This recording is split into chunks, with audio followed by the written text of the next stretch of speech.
Welcome to the next episode of the Uncharted 80s podcast. I'm here with my good buddy Noel. Hey, welcome, Noel. Hi, welcome. Once again, thanks for all your feedback. It's really appreciated. Keep it coming. Subscribe, leave a 5-star review if you can, if you think we're worth it. And as you know, we're also on YouTube now. Noel and I are here. We're passionate about the 80s and particularly those bands that perhaps flew under the radar, but they've left a lasting impact on the music landscape. Those forgotten melodies and some treasures that we think now deserve a brighter spotlight. This week, I've brought along a band called The Photos, Noel.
Are you familiar with them? I am familiar with them. A good friend of mine used to have the album. It's got quite a colourful sleeve on. Yeah, it has. Yeah, there's a lot of stories associated with. They made 2 albums, which we'll come on to, but there's a lot of stories about both of those albums. Okay, cool. So, so The Photos. So who were they? So they were originally a punk band called Satan's Rats. They come from Evesham in Worcestershire, and Satan's Rats were around in the sort of late 77-ish. And I'm not going to cover that particular band on this podcast. The band are Wendy Wu on vocals, Steve Eagles on guitar and vocals, Dave Sparrow on bass guitar and vocals, and Ollie Harrison on drums and percussion.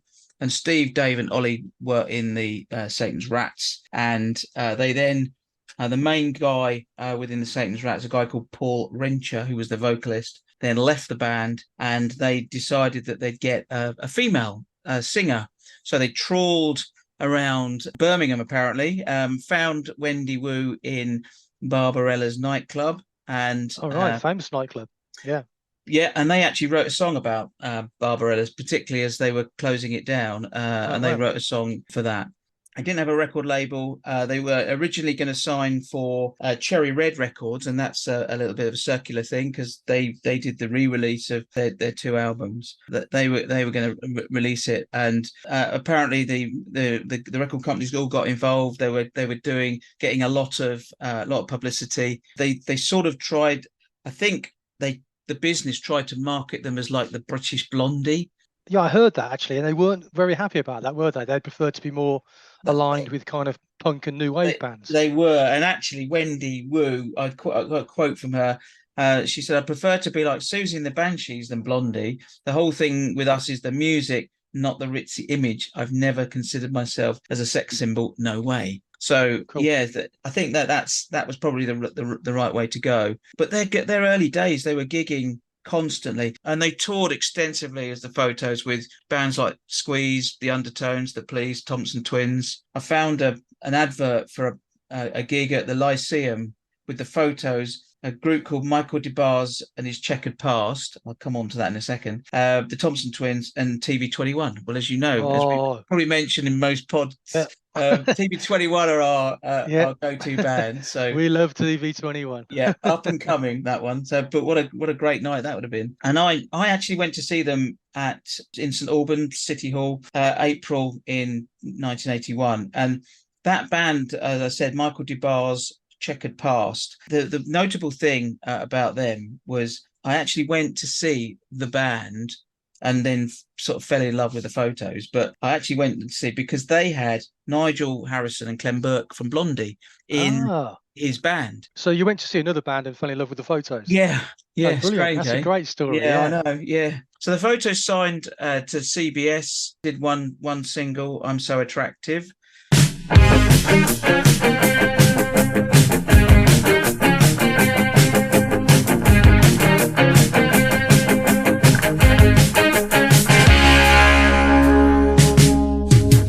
I'm so attractive, that don't tell lies.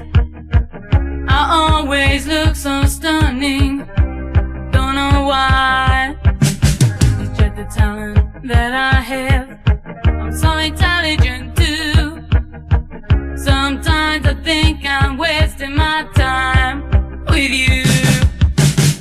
I could be a clever girl, so demure and even high. My clothes are so heavenly, da-da-da-da. She's so stunning, she's so heavenly, she's so attractive. She's so stunning, she's so heavenly, she's so attractive. I'm so attractive. And then but then moved on to Epic Records, and that's where it starts to get a bit interesting, because they did, as you said, they did their debut album that just called The Photos, and the album was really successful, got to number 4 in the album charts, initially Wow. got to number 11 and then went up the charts. They gave away a free album of their sort of demo, they call the Black Mail tapes, but like their demo tracks, and some of them were from the previous band, the Satan's Rats, and it was interesting just to see the sound, how that changed. But that was good. Album produced by Roger Pachurian, who'd also produced or engineered bands like Elvis Costello and the Attractions, Squeeze, Undertones, Nick Lowe, Graham Parker. Wow. But of course, the big issue that I think then caused some deep-rooted issues with the band, they did this record company did a marketing stunt where they gave away sort of free cameras to the sort of record stores that they thought, I think, were the chart return shops. The band, I know, are still irritated by it because of all the things I've read. View is that actually it was all about grafting and gigging. They were gigging everywhere, so they were everywhere. And Wendy was clearly the sort of, I hope they guys don't mind me saying that, but she was definitely the face of the band, and her sort of picture was all over the music press, consistently. So, and maybe there was that thing about, maybe not by the band, but the British Blondie feel.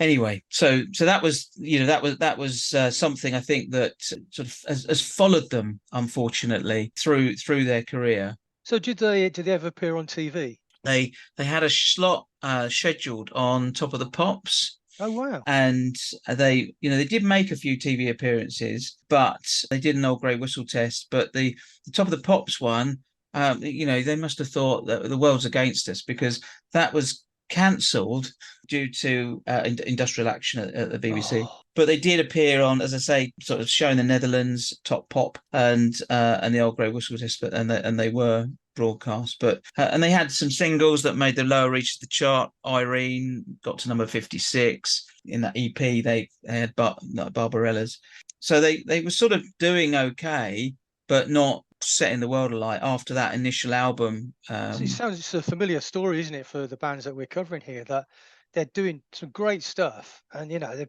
putting out some great tunes and just doesn't seem to happen. It's really frustrating. Hence, if it did, we wouldn't have this podcast. That's true. But I also feel that you're right. There's such a trend of things here. It's all, if the music is good enough, then it'll last. And I think, both their albums were re-released in 2007, 2008 by Cherry Red Records, which is interesting because that's who they wanted to sign for in the first place. Right. Yeah. And they released those with lots and lots of extra tracks on them. But interesting, but the second album, although it was re-released in 2008-ish, actually wasn't released initially. So once again, another little story here. They made the album and took it. It was produced by Tony Visconti. So Yeah, so they've had sort of real stellar producers for both their albums, and they took it back to the record company, and there was a guy there called Muff Winwood, who I think is related to Steve Winwood, and he felt there was only one hit on it, which was called "For Beauty's Sake."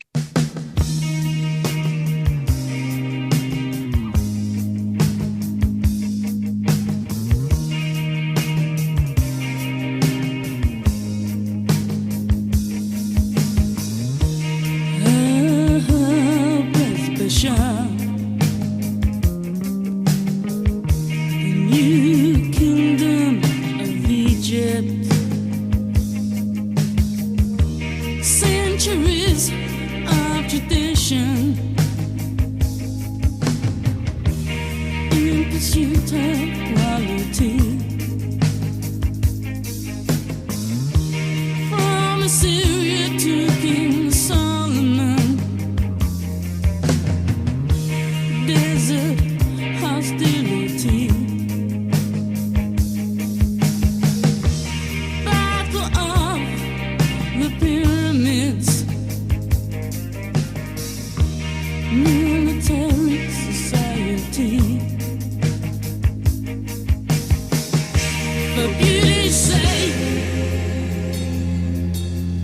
desert traditions and all superstitions. For beauty's sake.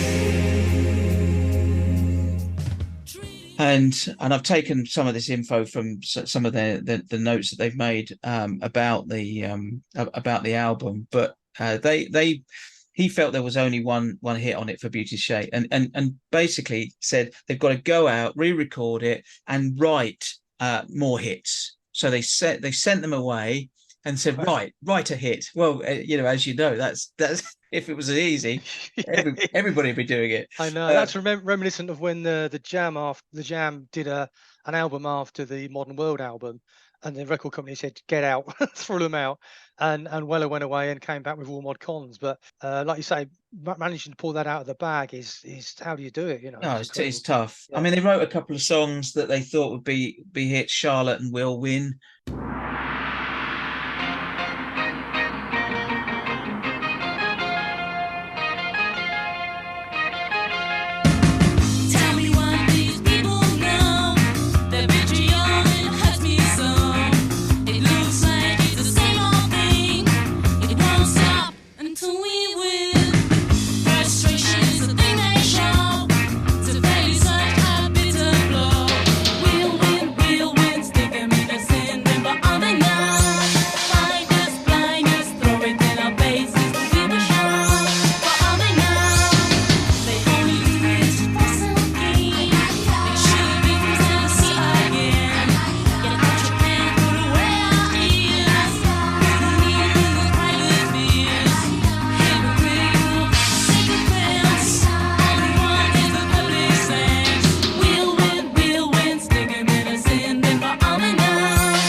They were released, but in reality they said, well, we're not going to re-record it, and the record company said, well, we're not releasing it. They did release it in promotional form only, so there were a few copies around, but not wider public. No, not on general release. For me, if they could have just got themselves, got that marketed and got it out there, I'm pretty sure it would have hit the spot. But hey, history's a strange thing, and the record business is something that I don't know about you, Noel, but I don't understand it for sure. No, exactly. Well, that's a brief summary of the band's history. We're now joined by one of the photos, Dave Sparrow, who was on bass and vocals. Welcome to the Uncharted 80s podcast, Dave. Thanks for joining us. Thanks for inviting me. Cheers.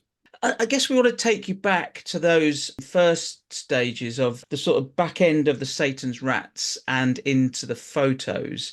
How was that transition? Because clearly that was a sort of slight transition of style, new vocalist. Was it easy? What was the background behind that all happening? I think it was random chaos. Maybe if I sort of explain where I come into Satan's Rats, I wasn't an original member. I joined them towards the end of of Satan's Rats. I wasn't on any of the original singles issues, and I guess punk didn't it wasn't dying out, but it didn't have the impact that it had. Things were changing a little bit. I came from weirdly. I was living in Leicester at the time, and I was playing with a prog rock band, trying to make a living. And I was at Leicester, what was then the Polytechnic, Leicester Polytechnic. Lunchtime, I knew somebody who was working there behind the bar, could get free beer, and there was a DJ there playing some stuff, and I heard something, and I said, "What the hell is this?" When I'm seeing him, I said, "What's this?" And he said, above the volume, he went, I said, "Who?" He went, "Say it again, fella." He went, "It's the Ramones." And it just blew me away. It was the first time I'd heard the Ramones. Blew me away. Went back to the house we were living in. Said to the drummer, "It's no good. I'm quitting. I got to join a punk band." And I picked up Sounds. So for younger listeners, there was an old music rag, and that's where the adverts were for musicians. And on the back pages, went down bass players wanted, and there was one there that said punk band with record deal, tour planned, looking for bass player, must be under 5'10". And being 5 foot, why under 5'10"? Because none of them were particularly tall, and they just wanted to keep the look. And you didn't really be like Nicky Wire or Cedar Fisher's too tall. Yeah, exactly. Yeah, and being 5'7.5", I went, "That's for me, perfect." I was told I was the only person who applied, but anyway, I ended up playing with them. But had you played bass before? Oh yeah. Oh, right.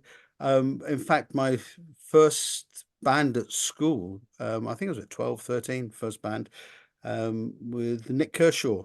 We went to school together, had a couple of bands with him. So I've been playing in bands for a bit. Was I any good?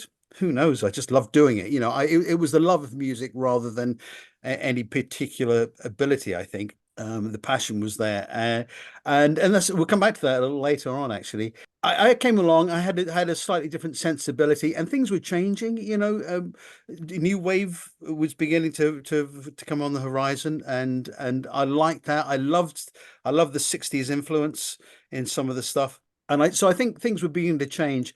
But add on top of that, myself and Paul Rencher didn't really see eye to eye. We didn't get on very well. And so we were getting a little fractious.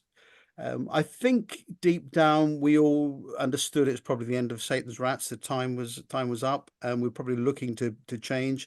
And we were aware of Wendy from Barbarella's. Knew her, and well, the other guys knew her more than I did. Had bumped into her once, but they knew her, and we thought she looked great, and she would play the part. And I remember we asked her, "Can you sing?" And she said, "Yeah, I think so." Right, you're in, and it was pretty much like that. So she came along. So this is Barbarella's nightclub in Birmingham, yeah? Yeah, absolutely, yeah. Actually made famous by a band called The Photos in one of their songs.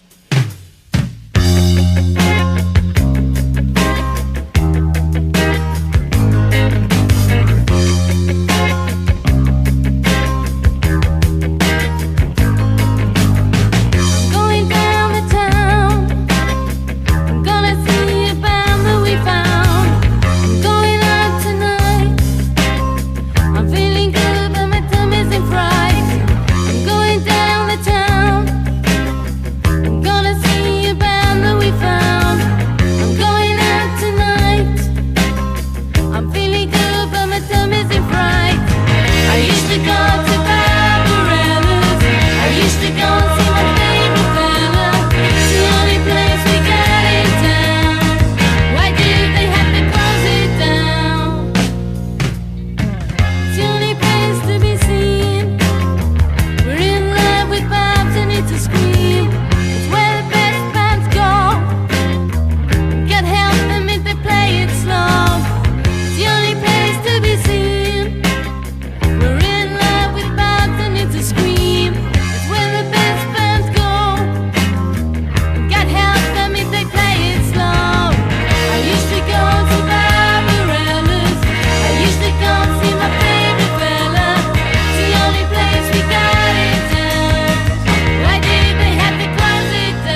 Yeah, so that was where, obviously that's where we used to go. That was the main hangout for us. We're about 30 miles away from Birmingham. So it wasn't such a big trek, so it was the place to go to. And so we knew her from there, and she came along, and we had a bit of a rehearsal, and yeah, worked a treat. Thank you very much indeed. So it was quite casual. There was there's no great master plan to develop something separately. I think Steve particularly liked the idea of having a female singer, because it meant he could write songs from a different perspective. He'd been writing songs from a male perspective for a number of years, and I think he liked the idea of the female element. And so we started off obviously playing old Satan's Rats stuff to start with, and then new material came along. So that was the transition. That's how it came about. There was one other little interesting side note. When we were talking about possibly changing, one of the things that we thought about was, a name change, and it was actually Paul who came up with the name of the photos. Remember, we were coming back from London doing a gig somewhere, and I think we were in a car. He was in the van, and it pulled up, overtook us on the motorway, and wound down the windows, and he shouted, "The photos!" And we went, "Yeah, I like that. That's pretty good." And that's where that all came from. And it's a little ironic that Paul then left us. Yeah. So that was the transition. Yeah, that's interesting. So when you started then playing as the photos, you mentioned about the songwriting. Did you get involved in that as well? Steve was the person who always came up with the raw ideas. There'd be a chord sequence, and there'd be maybe some words. Sometimes a little bit rough around the edges, but he had a skeleton outline of a tune somewhere.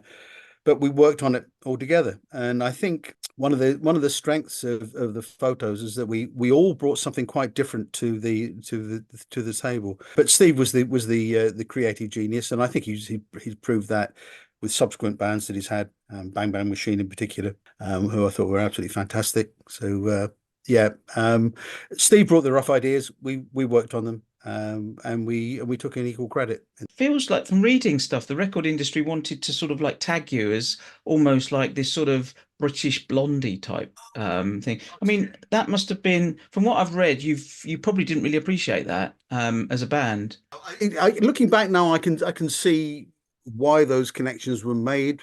You actually become more aware of some of the things that were done that I was unaware of at the time. So I'm looking at the album cover for the first album, and and it is reminiscent of the imagery that Blondie may have used. So that was done deliberately. But from our perspective, we were a bunch of kids who enjoyed what we were doing and just creating what we were doing. We didn't think of ourselves as some sort of copy of Blondie. We liked them, and who of our age at that time wouldn't have liked Blondie. But it was it was just lazy press. If the journalist turned around and said, Britain's answer to Blondie, you just thought, well, for God's sake, how did you get the job? Think a little deeper, fella. There's more to life than that. And I remember we played in a pub in London. It might have been the Hope and Anchor, actually. And there was a poster on the wall on the side of the stage, and it said, playing tonight, the photos, Britain's answer to Blondie. And I remember just halfway through the first song, Ollie just stopped and got up, walked up, and just ripped it down. That's how we felt about it. No, what were those early tours like then? Did I read that U2 supported you? Is that right? You had to bring that up, didn't you? Yeah, sorry. Don't want to be too obvious, but get it out of the way early, yeah?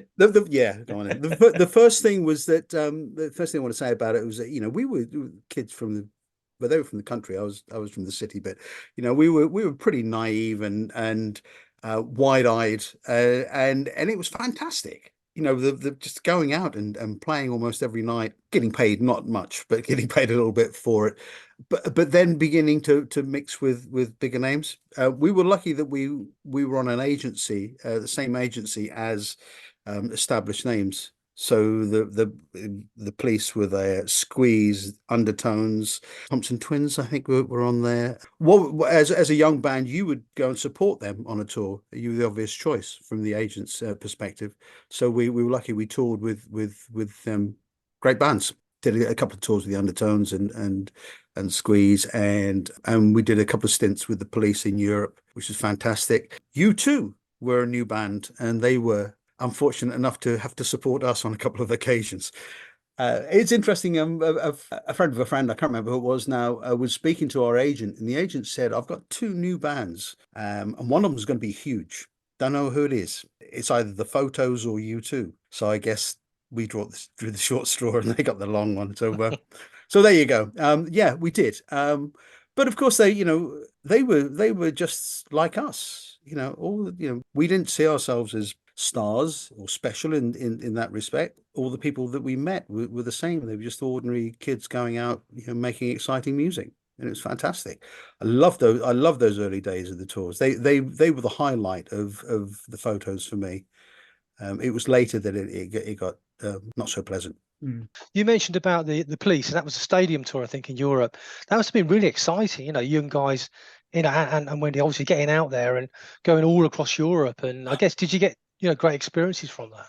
Oh, well, yeah, you have thousands, tens of thousands of kids up and down the UK would give their right arm to be able to do stuff like that. It was mind blowing, and you had to pinch yourself every now and again to go, well, hold on a minute, I'm spending the evening here with Stuart Copeland. We're going off to a club somewhere, and we just played to 12,000 people, and this was coming from a band that had just previously only played small clubs. So it was a real eye opener to us, and it was a buzz. It was an absolute buzz. Thoroughly enjoyed it. Yeah, who wouldn't? It was fantastic. Yeah, sounds great. Your stagecraft must have improved going from like those smaller venues to that larger crowd. Oh God, yeah. We were terrible in the early days, but that was the nature of punk. It was about enthusiasm and fun and energy, and no stagecraft. I remember we only had one guitar each. All the record company people were coming along to see us, and Steve broke a string, and then we had to stop for like 10 minutes while he changed his string and went, "This is no good. We've got to up our game a little bit." So it's little things like that you pick up, and you learn very, very quickly. But I don't know. We didn't plan it. We didn't plan how we were going to do this stuff. Probably much to the annoyance of the record company and managers. In that respect, we didn't play the game. We were doing our thing, and we didn't want to be manipulated. I know everybody says this, but we just didn't respond to the thoughts of what you've got to dress like rock stars. Well, how do they dress then? You tell us, and we'll think about it. So stagecraft came through experience, but it was all very much about having fun and engaging with the people who were there. The thought that used to strike me almost every gig, that I would look at the audience and then think to myself, "Wow, these people have paid to come and watch us tonight." And I in a way, I couldn't quite get my head around that. It always seemed too unreal. That's one of the fantastic things about playing to big audiences. You can't replicate it anywhere else, and it's quite magical. I was one of them, Dave. Thank you. So yeah, no worries. 1981. Just tell me, Martin, what were we like? Because I never got to see us. That's the weird thing. Well, I never saw the Photos. Why are we talking to you now? So I mean, I went to see you in 1981, St Albans City Hall. The was Michael DeBar's Checkered Past was the support, and that had two guys in Blondie in his band. Clem Burke and Nigel Harrison. I remember that. Yeah, and Clem Burke's girlfriend looked just like Debbie Harry. Right. There we go. It's the nonsense stuff that I remember. We'd been invited to one of Blondie's parties. It was one of their album release parties. So that was that was like another step up. Hold on a minute, we're going as VIPs to this party. It was ridiculous. And it was shortly after that that we played that gig, if I remember rightly. Yeah, because at that first album, in terms of the record company and Epic and everything, how did that all sort of transition from you going from these small venues, sort of gigging away in that sort of punk style, to with the where you've got that transition and then into getting Roger Bichirian sort of producing your album? What's that sort of journey like? One of the things about the band, the individuals, and in a way led to our demise, was that We all had we had a wide range of diverse influences, and we were always looking to expand our horizons, to move from the hard punk to the sort of the I hate to say it, the more commercial mold, more Mm. that was just the natural progression. It was, development of songwriting, development of musical abilities, and a desire to want to move out of just very basic musical style. So in that respect, it was quite simple. I don't know. It's a good question. How did it feel after we recorded the album and going out and playing? It all happened so quickly, to be quite honest, and I'm sure lots of other bands will say this. It was a bit of a blur. One day we were recording in a shed somewhere in Worcestershire, and the next day we're on tour with the Police. It was really quite quick. We just enjoyed the ride while it was happening. I don't think any of us really thought too hard about it. It was moving, it was moving in the right direction, and things were getting bigger and better as we went along, and we just enjoyed the ride. And what impact did that Roger Bichurin? What did he have on the band and their sound? For that album. The first release of the album had the bootleg the blackmail Yeah, tapes, blackmail tapes. Yeah. which were actually which were demos.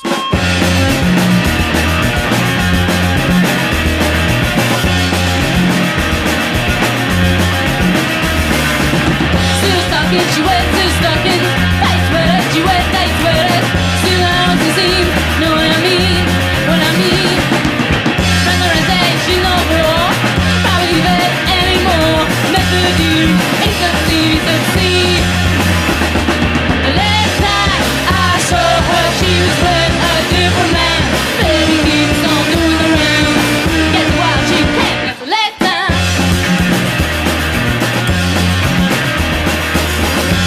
She wet, still stuck in. Tight sweater, she wet, tight sweater. Still out to see, know what I mean, what I mean. Rather than say she no more, probably leave it anymore. Melody, it's succeed. The last time I saw her, she was with a different man. Baby keeps on doing the rounds.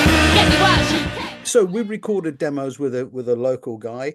And unbeknown, when you go to most people, when you go into a studio, we record it there. He owns those recordings. So the record deal is about to be signed. There's been a lot of hoo-ha in the press. It's quite common knowledge that we were about to be signed. And he got in touch with CBS and said, "I've got a whole lot of photos, tapes here. I'm going to put an album out.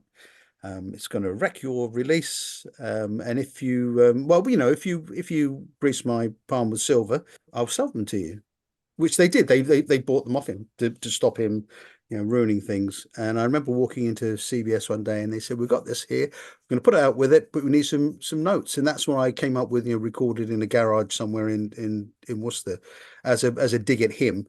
It was raw beforehand, quite unprofessional. We were just doing our thing. We particularly wanted to use Roger because he'd worked with the Undertones.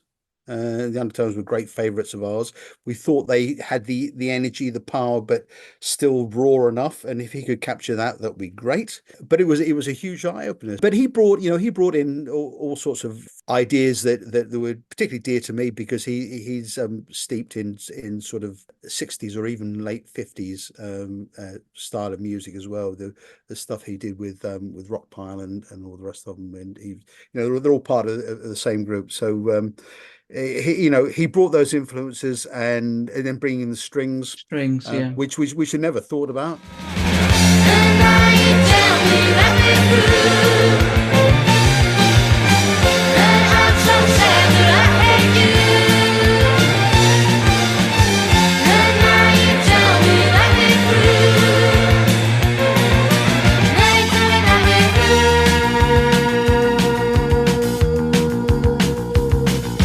I was blinded by charm.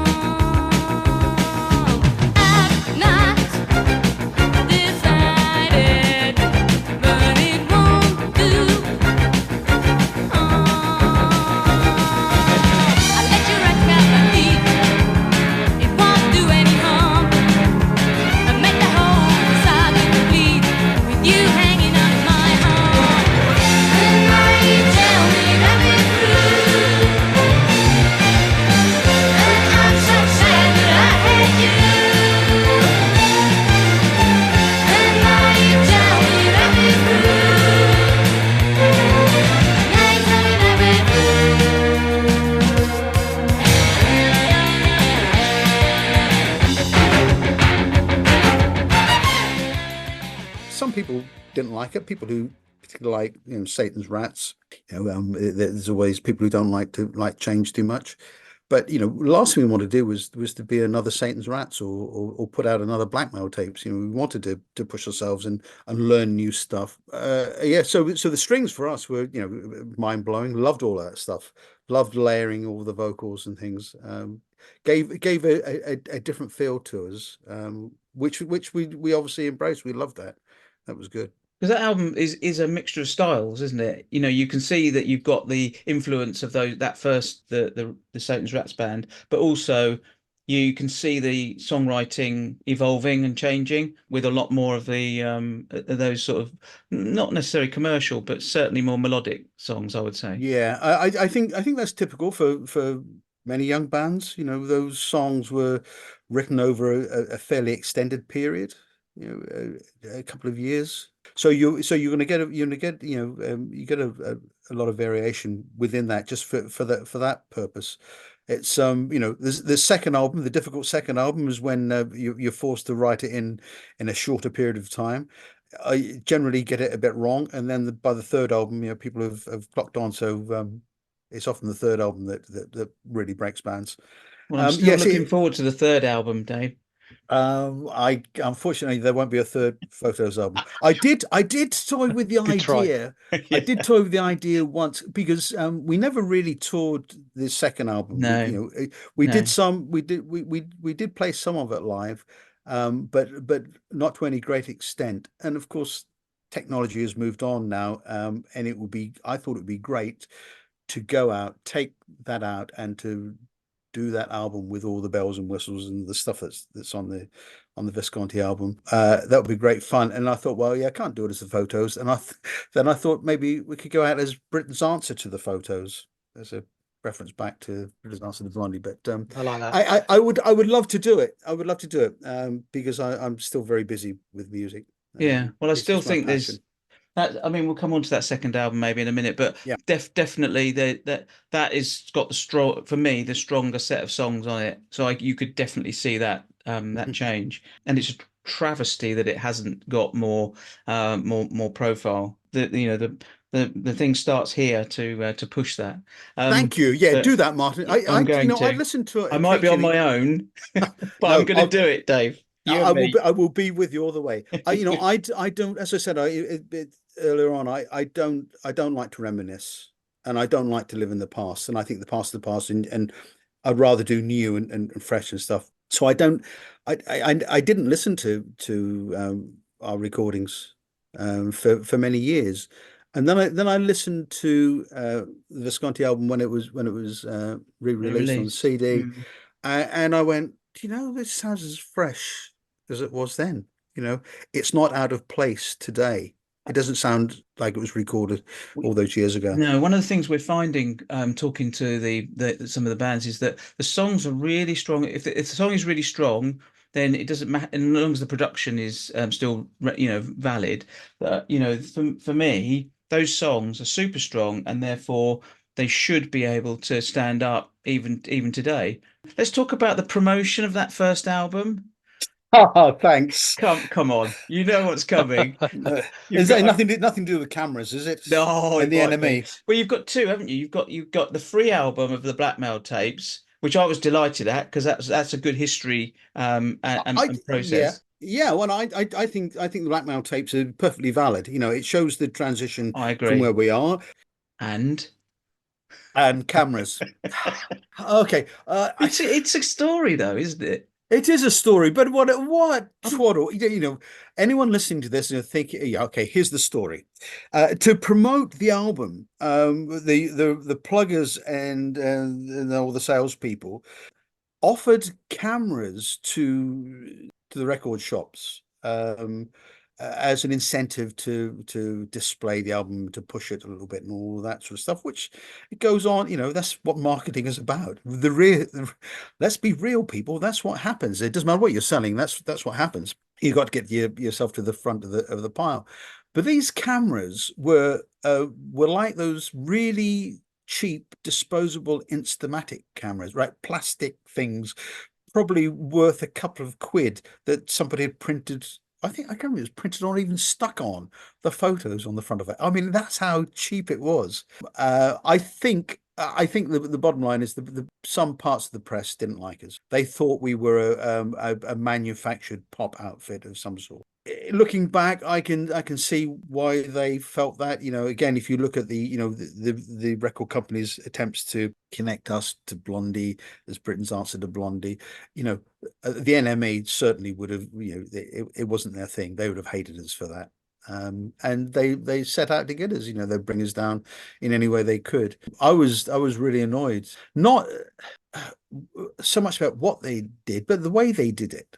They turned up, at a gig to go, oh yeah, can we have an interview? Yeah, brilliant, fantastic. And it's all nicey. Then they asked a couple of questions about it and didn't say much, but it was, then within a few days, it's a big expose in the press. It was a horrible thing. It's the way they did it. And it made me realize what journalists, not all, but some journalists are like, and it was horrible. Yeah, and that in some way began to say lead to our demise. But we were the flavor of the week, month, year. Like, for a long while we were pretty much there all the time in all the press. It only takes one bad apple to say something nasty, and other people will start to join in. Although people today, you can't appreciate how much power, like Sounds, NME, Record, all of those weekly newspapers, they controlled a lot, didn't they? Controlled, well, it's so hard for people these days to realize or recognize that actually that was a thing. Yeah. Hey kids, you don't know how lucky you are. You create your own press, you create your own, you are your own record label if you want to be. When we were playing back then, you had no choice. You had to sign to a record label to get anywhere. They took everything, and the publishers and everybody else took everything from it. You earned very little. Managers took everything. So it's a different ball game now. Okay, you don't sell as many records, but you have control over what you're doing. That was a different world then, and it was horrible. So it wasn't the fact that they complained or didn't like what the record company was doing. It was the way they went about it. That's what really got to me, and that's what it began to take away my enjoyment from the music industry. As I said, in the early days, we got together. I did it just for love. I was playing in the early band at school and went, this is fantastic. 5'7.5", and all the girls love me. It's wonderful. But it was so exciting being part of that. But when it became a job, the excitement went. We'll come back to that later. But the band itself, obviously, you're still irritated by that. I can, from stuff, I can see that. But you managed to get through that, and you still had some adversity to get through. Because I read about a TV appearance or Top of the Pops appearance that perhaps didn't happen because of some industrial action. It felt like things were conspiring. Yeah. Okay. Look, let's be honest. To save myself from going insane over the years, I've looked at this pragmatically. I think there's an element of luck for any band as if they break big or not. There are hundreds, thousands of great bands around, great artists who are never recognized, never get even 5 minutes of fame, let alone 15. And they deserve a lot more. I guess we were, we had the ingredients. We had something. We were in the right place at the right time. We met the right people. Whatever it was, something gave us a break, and we got on the wagon and had a pretty decent ride. Sorry, yeah, I lost what was the original question? Oh, Top of the Pops. Yes, Top of the Pops. Yes. So we had a single that was doing pretty well.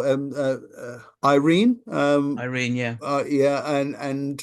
That got into, I think, got in the top 40 or top 30 or something like that. It was doing well. And every band has their breakthrough single, and that was going to be our breakthrough single.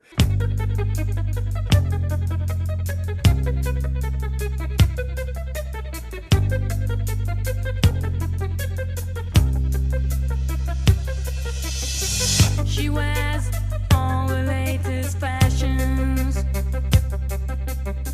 You're looking very chic today, Irene.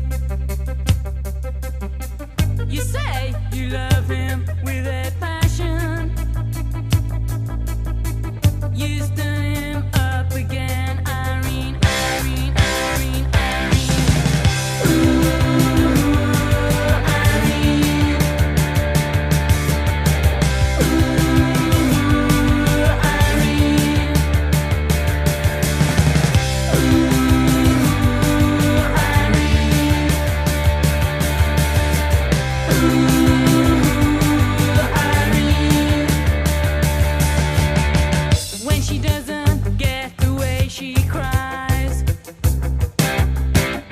when she's got nothing to say, she lies. You've done too much, I'm afraid to say, Irene.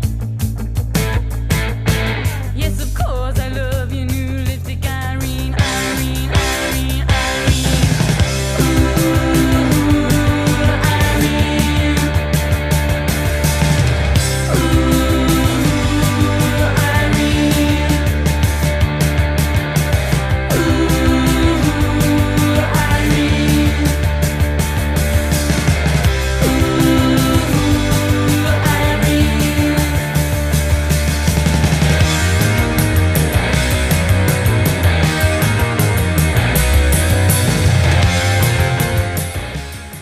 You've got Top of the Pops, which, again, for younger listeners, it was huge. Top of the Pops was massive in those days. You literally double your sales overnight, and and when we talk about sales in the 40s in the charts would way outstrip number one in this day and age. So you not only increase your sales massively, it was watched by almost every family, because how many TV channels were there to watch in those days? You would possibly become a household name. Europe and America looked to Top of the Pops and pretty much copied. So once you broke in the UK, you had the opportunity to break in other parts of the world. So it was a massive thing. The format of Top of the Pops has changed over the years, but at that time, it was all mimed. You mimed everything. But the Musicians Union insisted that bands had to go into the studio the day before to re-record the track with a member of the Musicians Union there watching to make sure it was them and not a bunch of session guys. So fine. So you go into the studio, you record it. This is on the Wednesday. Union rep there. Yeah, that's great. Off he goes. Of course, you swap the tape. You use a copy of the original tape. You don't.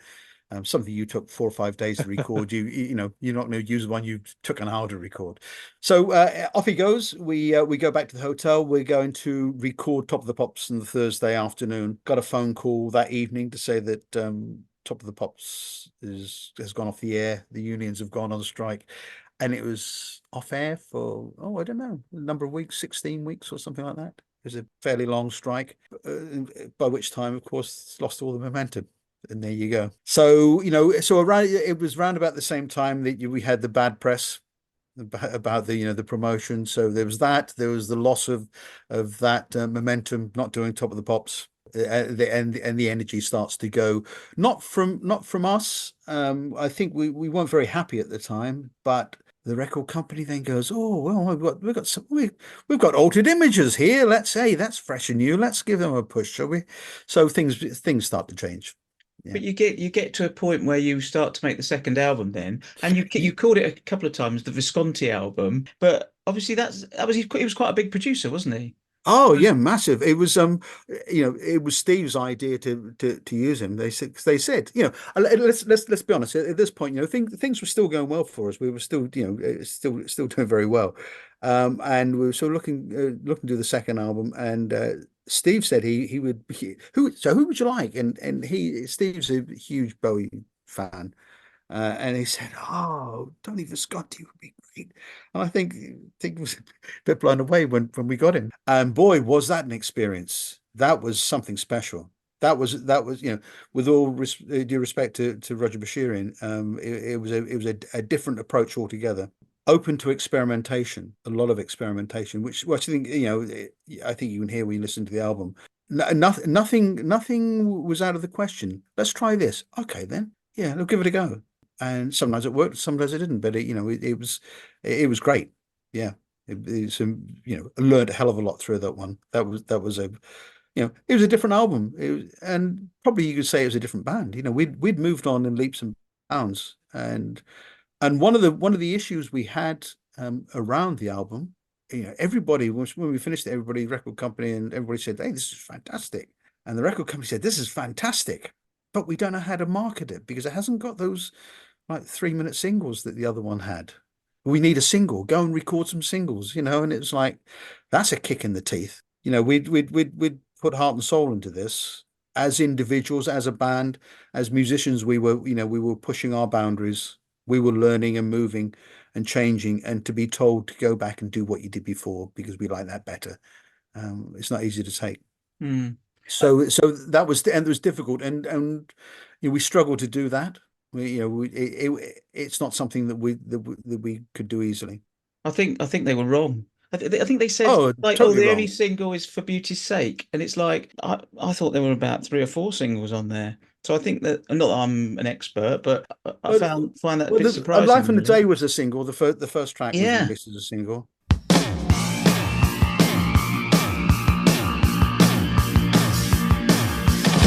The same thing every morning, being yesterday. Could have been an actress or something, but who cares? It suits me this way. Anyway, alive in a day in a life. Can it be something brand new? Why is it that like all the others do? Alive in a day in a lifetime. Can it be something brand new? Why is it that like all the others do? Could have been a traveler, seen Hong Kong or LA. Never even been to Batu, but who cares? It suits me this way. Anyway, alive in a day in a life. Can it be something brand new? Why is it that like all the others do? Alive in a day in a lifetime. Can it be something brand new? Why is it that like all the others do? Great song. Yeah, but for me, it's the other stuff, and and I guess the album in a way was also influenced by our experience of playing the bigger stages. Mm. A lot of that music would be more suited to I won't say stadium, but larger venues. It wasn't just sweaty punk club stuff. It was much more expansive, and I personally think far better. Yeah, But who well, am I me to me say? too. I mean, I'm biased, but to me, this is that album is shouldn't be forgotten albums. So what happened So after that album? it's very difficult for me to put this into the right chronological order because, as I said, it's I don't dwell on it. It's happened. It's gone, and it was a pretty. It wasn't a happy period, and I think I've deliberately forgotten a lot of it. There was this. Well, can we promote it from the record company? Got the bad press. Not very happy. Wendy, we haven't talked about Wendy. This is really important. We were a bunch of naive guys. Yeah, come on, Wendy. Yeah, come on, do that. We'll do this, do that. And Wendy struggled because she was the only woman in a totally male environment, and at that stage we had no comprehension of what she was thinking, what she was going through. Meant nothing. Yeah, we were selfish and young and arrogant. And it's only now that I look back and I go, poor girl. What she must have felt like, and being pushed by the record company as a sex symbol. Let's face it. And she was under a lot of pressure. She would take a friend on tour with her just so she had female company, which was fine. But she was under a lot of pressure. She wasn't happy. So the band was beginning to fragment a little bit. And the the management, and I'll say this, one is still alive, the other one died quite young. They were greedy, and they thought that they could have two bands, two acts. They could, if they split us, they could sign Wendy as a solo artist, and we would carry on as a three-piece. And they tried that, and pretty much that's how it worked out. We were really unhappy. We were unhappy, we thought, with Wendy, and I felt awful saying this because of things that were happening. I now realize that if it was anybody's fault, it was our fault, not hers. We were totally unreceptive to her feelings, but we sort of went along with it. We were persuaded it was a good idea. Big mistake, big mistake. So around that period, for me personally, the music business, won't say it destroyed me, but it broke my heart. I didn't want anything to do with the music industry, with bands, with anything. Maybe I'm jumping forward a little bit here. I'm talking about the breakup. Yeah, Have I gone yeah. I too? was going to say you tried another vocalist, didn't you? From Oh yeah, thank you. Yeah, I've forgotten all of that stuff. Yeah, yeah, we did. Oh crikey! See, put it all to one point. So yes, so there was Shay, yeah, Shay Zero, who American, and she was in a band called the Orchids. A few good songs were written, and we did some demos, but it just never took off. We never did any gigs with her. After that, we continued as a three-piece with got a couple of girls in backing singers, and Steve took on lead vocals. We did a few gigs around there as well, but I think we all knew it. It wasn't the same. It wasn't good. mm, My heart had gone. I think I didn't really want to do it. So bit by bit, Ollie dropped out first, then myself, and then and Steve carried on doing his things. Ollie went off to art college and became a filmmaker, yeah, and he is now and has been very successful. Steve carried on with some great bands, Bang Machine, as I mentioned in particular. Been playing with Blurt for a number of years, whatever ever since then until now. But I turned my back on the industry. I didn't want to play with anybody. I didn't want to do anything. I sold all my gear. Actually, I kept one guitar, but I got rid of everything else. And the guitar went under the bed, and I didn't touch it for a good 10 years. It wasn't until the eldest lad takes guitar lessons, and I'm listening one day, and I'm thinking, yeah, he's getting quite good, isn't he?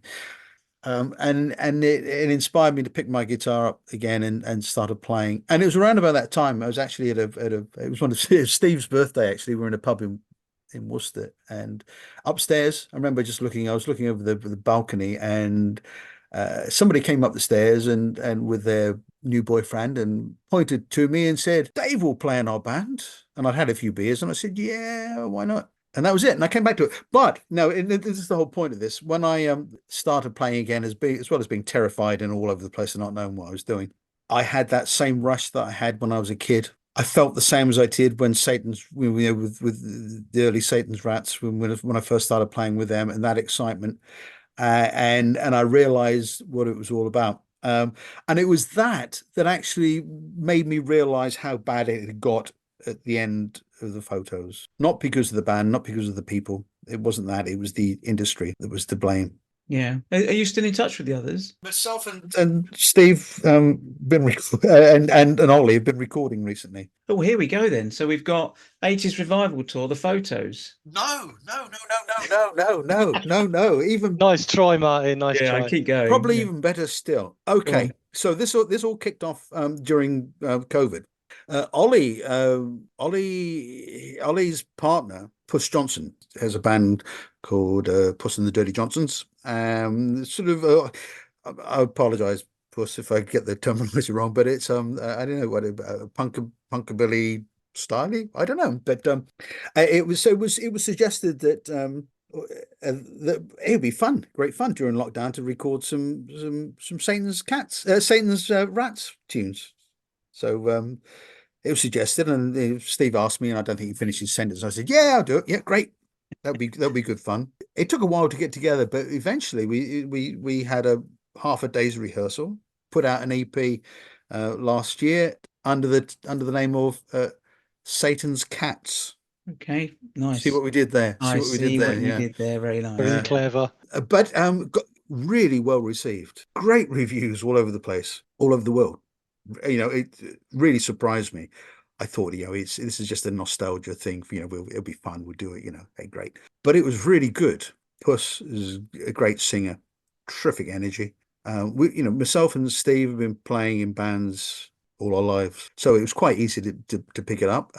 But it will never be the photos. No, okay.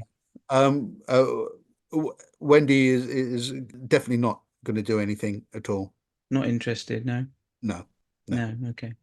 So we'll never do the photo stuff.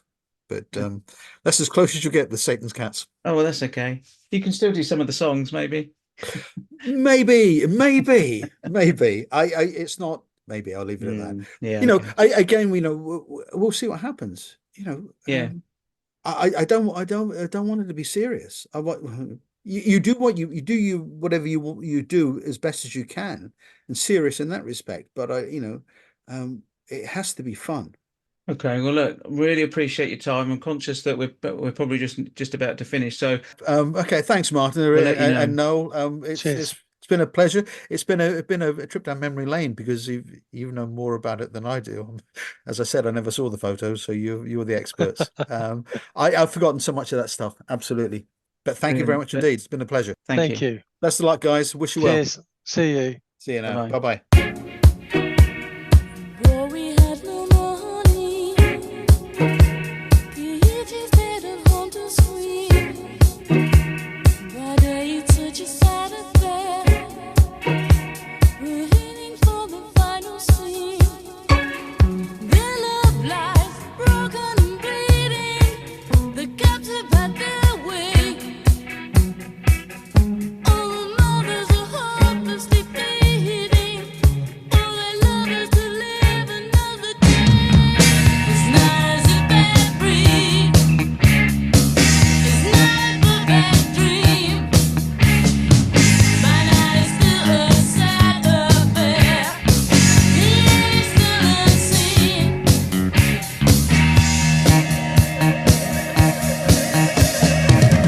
Their love lies broken and bleeding. The captive had their way. All the mothers are hopelessly bleeding. All their lovers to live another day. Gigi is a victim. Boy is a wanted man. Uncle Sammy's preaching good times. They ignore it when they can.